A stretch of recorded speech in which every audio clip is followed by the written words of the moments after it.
This was the entrance exam for a prestigious academy. The exam room's floor was covered with black, white, and yellow tiles. The rule: reach the opposite end within 10 minutes without stepping on any black or white square tiles. A girl with an IQ of 150 pondered briefly. No. What do you mean by no? The task is impossible. It can't be done. The test is an attempt to trick us. So my answer is no. The proctor told her, "You can go home to your mom now." The other candidates, puzzled, entered the exam room one by one. Candidate 2 stepped in, equally confused, but soon spotted a loophole. The rules banned stepping on black and white squares, but said nothing about crawling.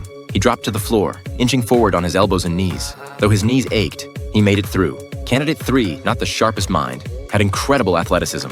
With powerful leaps, he cleared the course using sheer physical prowess. Candidate 4 took a different approach, pulling out a rope and expertly tossing it to loop around the opposite door handle. Using tightrope walking skills, she glided to the finish line. Then came Candidate 5, the protagonist, Mike. Lacking Candidate 3's athleticism or Candidate 4's acrobatic finesse, Mike relied on boldness. He strode confidently across the floor, stepping on black and white tiles, yet wasn't disqualified. He advanced. The trick? Mike noticed right away that the black and white tiles along the direct path weren't squares. They were rectangles. The rule only prohibited stepping on black and white squares. This test wasn't about technique. It was about observation and the courage to take a risk. The second round brought together the elite who'd passed the first test. The proctor offered just one instruction: read the questions carefully, then started the exam.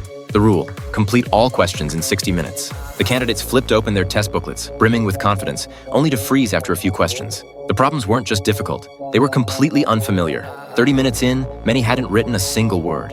One candidate broke down in tears and quit. Like most, Mike's paper remained blank.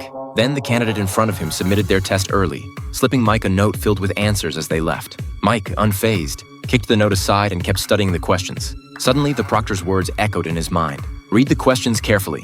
The phrase clicked. Mike realized the answer to each question was hidden in the text of another question. He frantically flipped through the booklet, piecing together the solutions. This round wasn't testing knowledge. It was about observation and the ability to connect ideas. In the final minute, Mike submitted his test and passed the exam.